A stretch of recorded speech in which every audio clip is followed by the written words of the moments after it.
नमस्कार दोस्तों, कैसे आप सभी। आई होप आप सभी ठीक होंगे। हमेशा की तरह आप सभी का स्वागत है एक बार फिर से हमारे चैनल इंस्पायरिंग एरियन टेक पर। जी हाँ दोस्तों, आज की इस वीडियो में बात करने वाला हूं, अगर आप आईसीआर पीजी एंट्रांस एग्जाम की प्रिपरेशन कर रहे हो और आप यहां पे आईसीआर पीजी एंट्रांस एग्जाम के थ्रू आप एमएससी करना चाहते हो एग्रोनॉमी में, या फिर आप टी हस्बेंड्री एंड टेक्नोलॉजी में आप एमएससी करना चाहते हो, तो यहाँ पे काफ़ी ज़्यादा स्टूडेंट्स के डाउट्स रहते हैं, कन्फ्यूजन रहता है कि जो आपका सिलेबस यहाँ पे रहता है वो आपका सिलेबस क्या रहता है आईसीआर पीजी का, अगर आपको एमएससी के लिए यहाँ पे एडमिशन लेना है। क्योंकि दोस्तों मैं आपको यहाँ पे बता दूं, यहाँ पे जितने भी आपके कोर्सेज हैं, यहाँ पे आपके 95 प्लस आपके कोर्सेज हैं जिसमें आपको एडमिशन मिलता है आईसीआर पीजी एंट्रांस एग्जाम के थ्रू। तो यहाँ पे जो आपका डिफरेंट कोर्सेज के लिए आपका जो सिलेबस है दोस्तों, आपका डिफरेंट यहाँ पे रहता है। लेकिन दोस्तों आज हम यहाँ पे डिस्कस करने वाले हैं, अगर आपको एमएससी करनी है agronomy T husbandry and technology में करनी है तो उसी का सिलेबस यहाँ पे डिस्कस किया जाएगा। और हम यहाँ पे डिस्कस करने वाले हैं एग्जाम पैटर्न के बारे में कि एग्जाम पैटर्न आपका एमएससी एग्रोनॉमी के लिए आईसीआर के थ्रू क्या रहने वाला है और एलिजिबिलिटी क्राइटेरिया को क्या रहने वाला है, यानी कौन कौन से स्टूडेंट्स यहाँ पे एलिजिबल होंगे एमएससी इन एग्रोनॉमी के लिए। दोस्तों बिल्कुल हम डिस्कस करने वाले हैं। उससे पहले दोस्तों मैं आपको यहाँ पे बता दूं, अगर आपने अभी तक हमारा चैनल सब्सक्राइब नहीं किया है दोस्तों, जल्दी से चैनल को सब्सक्राइब कीजिए, बेल आइकन को प्रेस करना ना भूलें, ताकि दोस्तों समय से पर नेक्स्ट वीडियो की नोटिफिकेशन आप तक मिलती जाए। क्योंकि यहाँ पे आपको आईसीआर एग्जाम के रिगार्डिंग आपको यहाँ पे बिल्कुल 2022 में आपको पूरा सपोर्ट इस चैनल के माध्यम से आपके मिलने वाला है। यानी कि आपका काउंसलिंग से लेकर आपका कॉलेज एडमिशन तक आपको पूरा सपोर्ट हमारे चैनल के माध्यम से मिलेगा, पूरा अपडेट आपको इस चैनल के माध्यम से मिलने वाला है। तो जल्दी से दोस्तों ऐसे में चैनल को सब्सक्राइब करना ना भूलें। और दोस्तों सबसे पहले हम बात कर लेते हैं यहाँ पे एलिजिबिलिटी क्राइटेरिया के बारे में, यानी कौन कौन से स्टूडेंट्स यहाँ पे एलिजिबल होंगे आईसीआर पीजी एंट्रांस एग्जाम के लिए, या फिर एमएससी एग्रोनॉमी या फिर टी हस्बेंड्री एंड आपको अगर आपको टेक्नोलॉजी में आपको एमएससी करनी है। अगर दोस्तों यहाँ पे हम बात कर लेते हैं एज लिमिट के बारे में, जो मिनिमम एज लिमिट है दोस्तों, आप यहाँ पे 19 साल के होनी चाहिए। यानी कि 19 साल से अगर आपकी एज कम है, आयु आपकी कम है, तो यहाँ पे आप आईसीआर पीजी एंट्रांस एग्जाम के लिए एलिजिबल नहीं होंगे। तो इसका आपको दोस्तों यहाँ पे ध्यान रखना है। और दूसरी बात यहाँ पे दोस्तों हम कर लेते हैं, अगर आपको यहाँ पे एग्रोनॉमी में आपको यहाँ पे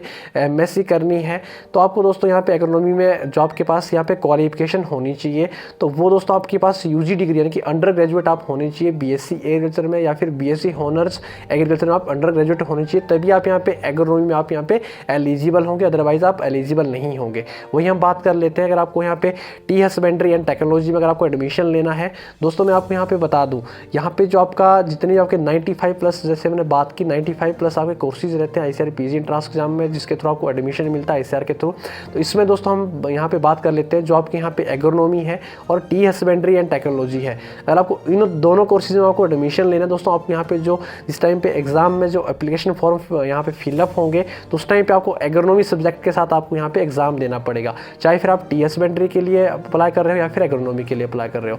यहाँ पे आपको एग्रोनॉमी से ही एग्जाम देना पड़ेगा, इसी से आपको एग्जाम यहाँ पे आने वाला है। तो इसका आपको दोस्तों यहाँ पे ध्यान रखें। और सिलेबस दोस्तों यहाँ पे दोनों के लिए यहाँ पे सेम रहने वाला है, T husbandry and technology and agronomy के लिए सेम रहने वाला है। वही हम बात कर लेते हैं, अगर हम टी हस्बेंड्री टेक्नोलॉजी की बात करें, अगर आपको इसमें पीजी करनी है यानी कि पोस्ट ग्रेजुएशन करनी है या फिर एमएससी करनी है, तो यहाँ पे आपके पास जो क्वालिफिकेशन होनी चाहिए BSc agriculture, BSc horticulture, BSc forestry, BSc honours agriculture, BSc honours horticulture, BSc honours forestry, अगर आपके पास यहाँ पे 4 ईयर की डिग्री है दोस्तों, आप यहाँ पे एलिजिबल हो। और वही हम बात कर लेते हैं, अगर आपके पास यहाँ पे बीएससी एग्रीकल्चर, बीएससी एग्रीकल्चर या फिर बीएससी ऑनर्स एग्रीकल्चर या फिर बीएससी ऑनर्स, अगर आपके पास यहाँ पे एनिमल हस्बेंड्री में अगर आपके पास यहाँ पे 3 ईयर की डिग्री है दोस्तों, आप यहाँ पे एनडीआरआई करनाल के लिए आप यहाँ पे एलिजिबल हो यहाँ पे एग्रोनॉमी कोर्स को में करने के लिए। दोस्तों यहाँ पे आपको मैंने बता दिया कि क्वालिफिकेशन आपकी क्या रहने वाली है। अब दोस्तों यहाँ पे हम बात कर लेते हैं एग्जाम पैटर्न के बारे में, एमएससी एग्रोनॉमी के लिए आपका एग्जाम पैटर्न किस तरह का यहाँ पे रहने वाला है, बाकी हम सिलेबस के बारे में डिस्कस करने वाले हैं। दोस्तों यहाँ पे अगर हम यहाँ पे एग्जाम पैटर्न की बात करें दोस्तों, मैं सबसे पहले आपको बता दूं, जो यहाँ पे आईसीआर पीजी का एंट्रांस एग्जाम है, इसका जो पूरा नाम है ICAR PG। और यहाँ पे हम बात कर लेते हैं, जो आपका यहाँ पे जो आईसीआर पीजी एंट्रांस एग्जाम जो कंडक्ट करवाती है वो आपको नेशनल टेस्टिंग एजेंसी यानी कि एनटीए आपकी प्रतिवर्ष इसको कंडक्ट करवाती है। वही हम यहाँ पे बात कर लेते हैं। तो यहाँ पे अगर हम बात करें, जो आपका एग्जामिनेशन है वो आपका यहाँ पे कंप्यूटर बेस्ड आपका टेस्ट होने वाला है, यानी कि कंप्यूटर पे आपका यहाँ पे टेस्ट होगा, ऑनलाइन मोड आपका रहने वाला है। वही हम बात करें, आपको यहाँ पे सेंटर्स अलॉट किए जाएंगे आईसीआर पीजी एंट्रांस एग्जाम के लिए। और यहाँ पे अगर हम यहाँ पे बात करें, जो आपकी ड्यूरेशन रहेगी, यहाँ पे टाइम आपको जो दिया जाएगा 120 मिनट्स यानी कि 2 आवर्स का समय आपको यहाँ पे दिया जाएगा एग्जाम को करने के लिए। वही हम बात करें 120 मिनट्स के साथ साथ यहाँ पे जो नंबर ऑफ क्वेश्चन आपसे पूछे जाएंगे 120 क्वेश्चन आपसे यहाँ पे टोटल पूछे जाएंगे, 120 क्वेश्चन आपसे यहाँ पे एग्जाम में पूछे जाएंगे, यानी कि एक क्वेश्चन के लिए आपके पास जो समय है वो आपके पास 1 मिनट का यहाँ पे समय रहने वाला है। वही हम बात कर लेते हैं, जो यहाँ पे क्वेश्चंस आपसे पूछे जाएंगे वो आपके MCQ यानी कि मल्टीपल चॉइस क्वेश्चंस आपसे पूछे जाएंगे। और यहाँ पे अगर हम बात करें मार्क्स की, तो यहाँ पे जो आपकी स्कोर है, यानी कि एक क्वेश्चन सही होने पे आपको 4 मार्क्स दिए जाएंगे। अगर आप क्वेश्चन गलत करते तो नेगेटिव मार्किंग दोस्तों आपके यहाँ पे होने वाली है। नेगेटिव मार्किंग में -1 मार्क्स आप यहाँ पे आपका काट दिया जाएगा। और ये अगर हम यहाँ पे टोटल मार्क्स की बात करें, 480 मार्क्स का यहाँ पे आपका एग्जाम रहने वाला है MSc एग्रोनॉमी में, अगर आपको यहाँ पे एडमिशन लेना है। और यहाँ पे अगर हम बात करें तो आपका यहाँ पे मीडियम रहेगा एग्जाम का, पेपर का आपको ओनली इंग्लिश रहेगा। यहाँ पे अदर लैंग्वेज कुछ भी नहीं रहने वाली है, इंग्लिश लैंग्वेज में आपको यहाँ पे एग्जाम देना पड़ेगा। अगर दोस्तों यहाँ पे बात करें नेक्स्ट, काफ़ी सारे स्टूडेंट्स के यहाँ पे डाउट्स भी हैं MSc आपको अदर जो डिफरेंट कोर्सेज है उसमें आपको करनी है, तो उसके ऊपर भी सिलेबस के ऊपर वीडियोस अलग से आने वाली है। दोस्तों चैनल को सब्सक्राइब करके रखिएगा, आपको वीडियोस यहाँ पे अवेलेबल हो जाएगी। अगर हम यहाँ पे दोस्तों बात करें सिलेबस के बारे में, बात कर लेते हैं कि सिलेबस आपको यहाँ पे क्या रहने वाला है MSc के लिए। दोस्तों मैं आपको यहाँ पे बता दूँ तो यहाँ पे जो आपका कोड रहेगा इकोनॉमी का वो आपका 05 कोड आपका है। अगर हम यहाँ पे बात करें, ये आपका 2021 के अकॉर्डिंग कोड है। अभी 2022 का जो प्रोस्पेक्टस है वो अभी रिलीज़ नहीं हुआ है। जैसे प्रोस्पेक्टस रिलीज़ होता है तो आपको यहाँ पे इन्फॉर्म कर दिया जाएगा आपको कौन सा कोड यहाँ पे फिलअप करना है। तो अभी हम सिलेबस के बारे में बात कर लेते हैं, क्योंकि आपको प्रेपरेशन भी करनी पड़ेगी, क्योंकि एग्जामिनेशन की अगर बात करें तो अप्रॉक्स आपके पास यहाँ पे 2.5 मंथ अभी अप्रॉक्स आपके पास बचा है ICAR 2022 एग्जाम के लिए। अगर यहाँ पे बात करें दोस्तों, यहाँ पे agronomy and T husbandry and technology दोनों के लिए यहाँ पे सेम आपका सिलेबस रहने वाला है। यहाँ पे फर्स्ट यूनिट की बात करें तो यहाँ पे आपको देखना है कि यहाँ पे जो सिलेबस आपसे पूछा जाएगा, जहाँ से क्वेश्चन आपसे पूछे जाएंगे। दोस्तों यहाँ पे जनरल जो आपका एग्रीकल्चर है उसमें आपका importance of agriculture in national economy, basic principles of crop production और cultivation of rice, wheat, chickpea, pigeon pea, sugarcane, groundnut, rapeseed, mustard, potato, major soils of India. ये दोस्तों यहाँ पे कल्टीवेशन आप डिफरेंट क्रॉप्स से आपसे पूछी जाएंगी। Role of NPK and their deficiency symptoms, जो आपके NPK nitrogen, phosphorus, potassium, potash का क्या रोल है, उनके डेफिशिएंसी सिम्टम्स क्या क्या है। Structure and function of cell organise, mitosis, meiosis जो है आपके, जिससे सेल आपका डिवाइड करता है 2 प्रोसेसेस है, माइटोसिस और म्यूसिस, ये आपको पढ़ने हैं। मेंडेलियन जेनेटिक्स आपको पढ़नी पड़ेगी। एलिमेंट्री नॉलेज ऑफ फोटोसिंथेसिस क्या होता है, रेस्पिरेशन क्या है, फोटो रेस्पिरेशन क्या है, ट्रांसपिरेशन क्या है। इसमें दोस्तों आपकी जो भी आपकी रेस्पिरेशन है और फोटो रेस्पिरेशन है, इसमें आपकी जो आने वाले जो आपकी क्रॉप फिजियोलॉजी है, ठीक है, आपको अच्छे से पढ़नी पड़ेगी। Structure and function of carbohydrates के क्या क्या स्ट्रक्चर है, फंक्शन क्या होता है कार्बोहाइड्रेट्स के, प्रोटीन्स के क्या है, nucleic acids and enzymes and vitamins. Major pest and disease of rice में क्या क्या पेस्ट आएंगे, डिजीज कौन कौन सी आती है, व्हीट में कौन से पेस्ट लगते हैं, कौन सी डिजीज आती है, cotton, chickpea, sugarcane and their management, उनको कैसे आपको कंट्रोल करना है वो आपको पढ़ना पड़ेगा। Important rural development programmes in India में अगर रूरल जो आपके एरियाज़ हैं, जो आपके गांव वाले एरियाज़ हैं, उसको डेवलप करने के लिए क्या क्या प्रोग्राम्स इंडिया में चलाए गए हैं उसके बारे में करंट अफेयर के साथ आपको यहाँ पे टाइप रहना पड़ेगा। Organisation set of agriculture research, education and extension in India, elements of statics, ये आपको पढ़ना पड़ेगा फर्स्ट यूनिट में। ये सिलेबस आपको दोस्तों देख लेना है। बाकी बुक्स के ऊपर भी नेक्स्ट वीडियो आपको मिलने वाली है कि कौन कौन सी बुक्स आपको यहाँ पे फॉलो करनी चाहिए ICRPG के लिए। अगर यहाँ पे दोस्तों बात कर लेते हैं सेकेंड यूनिट की, principles of agronomy, crop ecology, geography and agriculture meteorology आपको पढ़ना पड़ेगा, क्योंकि जो मेटीरियोलॉजी सब्जेक्ट है आपका ये एग्रोनॉमी का ही यहाँ पे पार्ट है। एग्रोनॉमी उसका मीनिंग क्या है, स्कोप्स क्या है, national and international agriculture research institute of India, जो आपके रिसर्च इंस्टीट्यूट्स हैं इंडिया में, नेशनल हो चाहे फिर इंटरनेशनल हो, वो आपको सारे पढ़ने कहाँ पे हैं, सो सारी चीज़ें आपको पढ़नी पड़ेगी। फुल फॉर्म्स उनकी क्या क्या है। एग्रो क्लाइमेटिक जोन्स जो हैं इंडिया में, क्लाइमेटिक जोन्स आपको पढ़ने पड़ेंगे, उसके ऊपर वीडियोज़ भी यहाँ पे बनी हुई है कि कौन कौन से एग्रो क्लाइमेटिक जोन्स हैं, वहाँ से क्वेश्चंस किस तरह से आते हैं। तो एग्रोनॉमी क्लासेस हमारी कंटिन्यू आ रही है चैनल पे। अभी जो लेक्चर्स हैं वहाँ पे 6 लेक्चर अपलोड हो चुके हैं, तो उसकी प्लेलिस्ट बनी है एग्रोनॉमी लेक्चर के नाम से, तो वो भी आप देख सकते हो, वो भी आपके लिए बिल्कुल हेल्पफुल होने वाली है। टिलेज क्या होती है, टिलेज में आपकी टाइप्स आती है, जीरो टिलेज क्या होती है, मिनिमम टिलेज क्या होती है, प्राइमरी टिलेज, सेकेंडरी टिलेज क्या होती है, ये सारी चीज़ें पढ़नी पड़ेगी आपको। Crop stand, establishment and planting geometry and their effect on crops, physiological limits of crops yield and variability in relation of ecology optima, organic farming क्या होती है, प्रिसीजन फार्मिंग क्या होती है, इंटीग्रेटेड फार्मिंग सिस्टम्स क्या है, principles of field experimentations, principles of crop ecology and crop adaptations, climate shift and its ecological implications, agroecological religion of India। then next अगर बात करें यहाँ पे geographical distribution of crop plants, greenhouse effect क्या है, जो आपकी ग्रीनहाउस गैसेज है, कौन कौन सी गैसेज है, किस तरह से ग्रीनहाउस इफेक्ट आपका होता है, ग्लोबल वार्मिंग क्या है, ये सारी चीज़ के अंदर आपकी आ जाएगी। Climatic factors and their effects on plant process and crop productivity, role of GIS GPS in agriculture, जो आपका ग्लोबल पोजिशनिंग सिस्टम है आपका, इसका क्या क्या रोल एग्रीकल्चर में है, वेदर क्या है, क्लाइमेट क्या है, इसका डिफरेंस भी आपको पढ़ना पड़ेगा क्योंकि वेदर क्लाइमेट में दिन रात का फर्क है। अर्थ एटमॉस्फेयर, इसकी आपको लेयर्स पढ़नी पड़ेगी, जो आपकी 4 लेयर्स है, ट्रोपोस्फियर, मेसोस्फियर, जो भी आपकी सारी लेयर्स है वो आपको पढ़नी है। किसकी हाइट कितनी है, ट्रोपोस्फियर की हाइट कितनी है, मेसोस्फियर की हाइट कितनी है, टेम्परेचर कहाँ पे डिक्रीज हो रहा है, कहाँ पे आपका इंक्रीज हो रहा है, वो आपको यहाँ पे एटमॉस्फेयर में आपको पढ़ना पड़ेगा। वही हम बात कर लेते हैं यहाँ पे क्रॉप प्रोडक्टिविटी रोल, ये हो गया। सोलर रेडिएशन के बारे में पढ़ना पड़ेगा और आपका सोलर कांस्टेंट क्या है, ये सारी चीज़ें पढ़नी पड़ेगी। उसमें आपका जो आपका आता है लेफ्ट रेट क्या होता है, ये सारी चीज़ें आपको पढ़नी पड़ेगी। एटमॉस्फेरिक टेम्परेचर क्या होता है, ग्लोबल वार्मिंग क्या होती है, क्रॉप्स एंड एटमॉस्फेरिक ह्यूमिडिटी क्या है। ह्यूमिडिटी के आपके टाइप्स है, 3 तरह की ह्यूमिडिटी होती है, स्पेसिफिक ह्यूमिडिटी, रिलेटिव ह्यूमिडिटी होती है, एब्सोल्यूट ह्यूमिडिटी है, वो आपको पढ़नी पड़ेगी। वेदर फोरकास्टिंग क्या है, यानी कि जो वेदर की जो भविष्यवाणी की जाती है वो क्या होती है, ठीक है। उसके जो सैटेलाइट्स हैं आपके, वो आपके भेजे जाते हैं जिससे हमें पता लगता है कि कल बारिश होनी है या फिर बादल आने हैं, वो सारी चीज़ें उसके बारे में पढ़ना पड़ेगा। और अगर थर्ड यूनिट की बात करें, फील्ड क्रॉप्स जो आपकी है उनका ओरिजिन कहाँ पे है, कहाँ से वो ओरिजिनेट हुए, डिस्ट्रीब्यूशन क्या है, यानी कि डिस्ट्रीब्यूशन आपको पढ़ना है। आपका अगर डिस्ट्रीब्यूशन की बात करें, सबसे पहले आपको यहाँ पे पढ़ना पड़ेगा वर्ल्ड का डिस्ट्रीब्यूशन है कि वर्ल्ड में कितना, किस जगह पे कितनी प्रोडक्शन होती है, कितने एरिया में हो रही है, सबसे ज़्यादा कहाँ पे हो रही है, सबसे कम कहाँ पे हो रही है। फिर आपको इंडिया का पढ़ना पड़ेगा, इंडिया में कौन सी स्टेट में ज़्यादा हो रही है, कितना एरिया इंडिया में फॉलो किया जा रहा है, सबसे ज़्यादा एरिया किस क्रॉप का कहाँ पे है, वो आपको इंडिया का भी पढ़ना पड़ेगा। इकोनॉमिक इंपॉर्टेंस उस क्रॉप की क्या है, सॉइल कैसी चाहिए उसके लिए, क्लाइमेट रिक्वायरमेंट कैसी है उसके लिए, टेम्परेचर कितना चाहिए क्लाइमेट में, सारी चीज़ आपकी आ जाएगी। वैराइटीज़ कौन कौन सी यूज़ की जाएगी, वैराइटीज़ जो आपको पढ़नी है वो आपको अर्ली वैरायटी और लेट वैरायटी, वो सारी चीज़ आपको मिक्सअप पढ़नी है क्योंकि यहाँ पे अर्ली वैरायटी पूछ ली जाती है, लेट वैरायटी पूछ ली जाती है।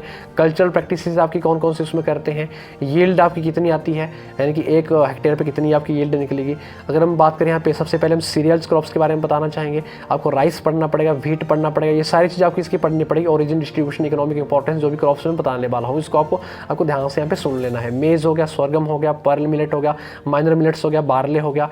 और दूसरा दोस्तों, हम पल्सिस क्रॉप्स की बात करें तो पल्सिस में आपको यहाँ पे चिकपी पढ़नी है, लेंटिल पढ़नी है, पीज पढ़नी है, पिजन पी पढ़नी है, मूंग बीन पढ़नी है, आपका उड़द बीन पढ़नी है। अगर हम यहाँ पे ऑयल सीड्स क्रॉप्स की बात करें तो आपको ग्राउंड नट पढ़नी है, सीसम पढ़नी है, सोयाबीन पढ़नी है, रेपसीड आपको पढ़नी है, मस्टर्ड पढ़नी है, सनफ्लावर, सैफफ्लावर, यहाँ पे लिनसीड आपको पढ़नी है। अगर हम फाइबर क्रॉप्स की बात करें तो उसमें कॉटन, जूट, सन हम आपको यहाँ पढ़नी है। अगर हम शुगर क्रॉप्स की बात करें आपको शुगर केन पढ़नी है। फोडर क्रॉप की बात करें और फोरेज क्रॉप्स की बात करें तो जो आपकी फोडर का मतलब जो आपकी पशुओं को चारा जो दिया जाता है उसमें जो क्रॉप्स आपकी उगाई जाती है तो उसमें आपको स्वर्गम, मेज हो गया, नेफियर हो गया, बरसीम हो गया और लुसर्नी हो गया, ओट्स हो गया, ये आपको पढ़नी है। फिर आपकी मेडिसिनल एंड एरोमेटिक प्लांट्स आप कहते हैं, जैसे आपका मेंथे है, लेमन ग्रास है, आपका इसबगोल है, ये आपको पढ़ना है।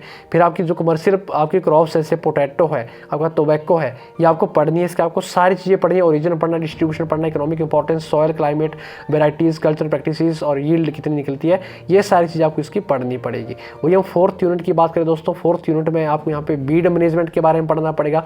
बीड मैनेजमेंट की बात करें तो उसके प्रिंसिपल्स और बीड मैनेजमेंट क्या क्या प्रिंसिपल्स है, क्लासिफिकेशन उसकी क्या क्या है, जो आपकी क्लासिफिकेशन आपको बीड मैनेजमेंट की पढ़नी पड़ेगी।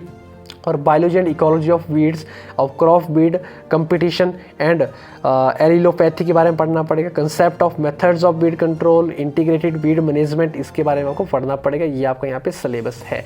वही हम बात कर लेते हैं इसी यूनिट की। यहाँ पे इसी यूनिट में अगर बात करें क्लासिफिकेशंस आपको पढ़नी पड़ेगी, formulations, selectivity and resistance of herbicide persistence in soil plants, application methods of equipments, Beed, flora shift in crop systems, special and problematic weeds and their management in cropped and non-cropped situations, weed management in fields crops।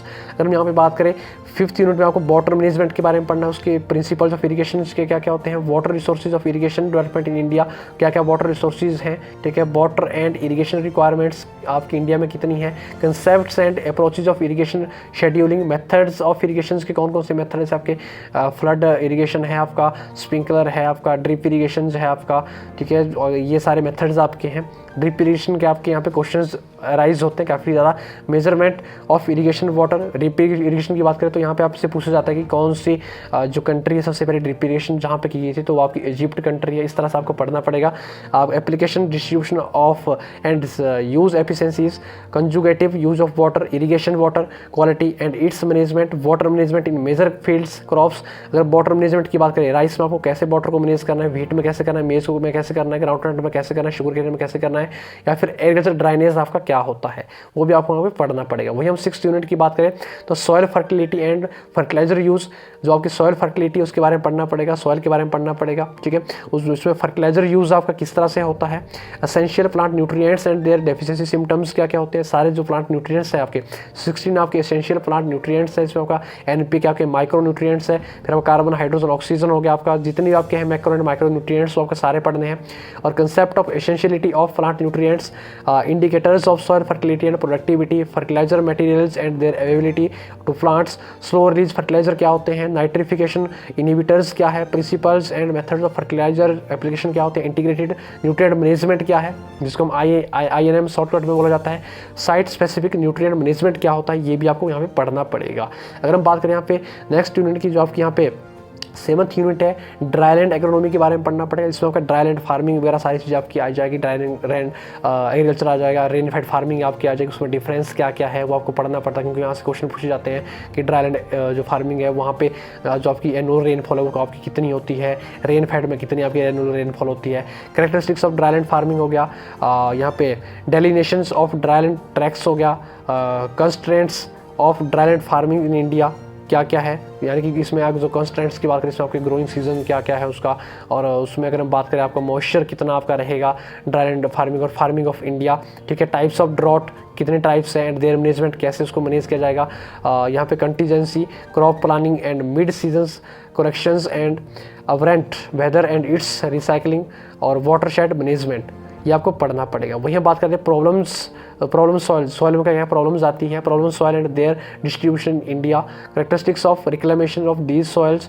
और crop production techniques in problem soils, यानी कि problematic जो soils आपकी है तो उसको आपको कैसे आपको इंडिया में उसका कैसे आपको सुधार करना है, वो सारी चीज़ें आपको यहाँ पे पढ़नी पड़ेगी। रिक्लामेशन आपको कैसे करना है सॉइल का, ठीक है। अगर हम यहाँ पे बात करें आपकी 9th यूनिट की सस्टेनेबल एग्रीकल्चर के बारे में आपको पढ़ना पड़ेगा, यानी कि sustainable land use systems, sustainable agriculture क्या होता है और पैरामीटर्स एंड इंडिकेटर्स, ठीक है। अगर हम सस्टेनेबल एग्रीकल्चर की बात करें तो फ्यूचर जनरेशन के लिए हमने एग्रीकल्चर को कैसे बचा के रखना है वो सारे मेथड्स आपको पढ़ने हैं। कंजर्वेशन एग्रीकल्चर की बात करें तो आपको कैसे कंजर्व करना है एग्रीकल्चर को, safe disposable and agri industrial based जो आपका है for crop productions, agro forestry systems आपको पढ़ना, शिफ्टिंग कल्टीवेशन हो गया, अल्टरनेट लैंड यूज सिस्टम्स हो गया, और यहाँ पे बेस्ड लैंड्स हो गया, देयर रेमिडिएशंस फॉर क्रॉप प्रोडक्शंस हो गया। ये सारी चीज़ दोस्तों आपको पढ़नी पड़ेगी। बाकी मैं दोस्तों आपको बता दूं इसके जो आपके नोट्स हैं आपको हैंड रिटन नोट्स हमारी एप्लीकेशन के अंदर भी मिल जाएंगे, प्ले स्टोर पे जल्दी से आप डाउनलोड कीजिएगा, आपको क्लासेज भी वहाँ पे मिल जाएगी। और बाकी वहाँ पे रेगुलरली आपको सिलेबस जितना भी ये सिलेबस है इसके नोट्स आपको मिल जाएंगे। तो डिस्क्रिप्शन बॉक्स पे इंस्पायरिंग एग्रीकॉन एप्लीकेशन का लिंक दिया गया है, जल्दी से आप उसको डाउनलोड कर लीजिएगा। जो दोस्तों ये सिलेबस का जो PDF है ये हमारे टेलीग्राम चैनल इंस्पायरिंग एग्रीकॉन टेक के नाम से है, डिस्क्रिप्शन बॉक्स पे लिंक दिया गया है। अगर लिंक से ज्वाइन नहीं होता तो आपको जल्दी से इंस्पायरिंग एग्रीकॉन आपको सर्च कर लेना है टेलीग्राम पे, तो आपको वहाँ पे जुड़ जाना है, वहाँ पे आपको इसका सिलेबस मिल जाएगा। बाकी अगर कोई डाउट्स आपका कोई कन्फ्यूजन हो तो आप इंस्टाग्राम पे मुझे मैसेज कीजिएगा, आपको वहाँ पे इंस्टांट जल्दी से आपको रिप्लाई मिल जाता है। इंस्पायरिंग एग्रीकॉन टेक के नाम से इंस्टाग्राम ID है, आप सर्च कीजिए, डिस्क्रिप्शन पे लिंक भी दिया गया है। बाकी दोस्तों नेक्स्ट वीडियो हमारी आने वाली है सिलेबस के और बुक्स के ऊपर वीडियो आएगी। बाकी अदर जो आपके सब्जेक्ट्स हैं, हॉर्टिकल्चर है या फिर अदर आपके PG के जितने भी कोर्सेज हैं उसके ऊपर सिलेबस के ऊपर वीडियो भी आपकी आने वाली है। तो हर एक तरह से दोस्तों यहाँ पे आपको इस चैनल के माध्यम से आपको यहाँ पे सपोर्ट मिलने वाला है, पूरी हेल्प आपको यहाँ पे मिलने वाली है ICAR PG एंट्रेंस एग्जाम के रिगार्डिंग। दोस्तों ऐसे में चैनल को सब्सक्राइब करना ना भूलें, बेल आइकन को प्रेस करना ना भूलें, या फिर इस वीडियो से रिलेटेड कोई भी आपका डाउट्स हो, कोई भी कंफ्यूजन हो, आप जल्दी से कमेंट सेक्शन पे कमेंट करके हमें पूछ सकते हैं। बाकी नेक्स्ट वीडियो पे वो डाउट्स आपका यहाँ पे क्लियर किया जाएगा। बाकी दोस्तों मिलते हैं नेक्स्ट वीडियो में, तब तक के लिए देखते जाइए रेवती रमन के साथ इंस्पायरिंग एग्रीकॉन टेक चैनल। दोस्तों tata bye bye, take care.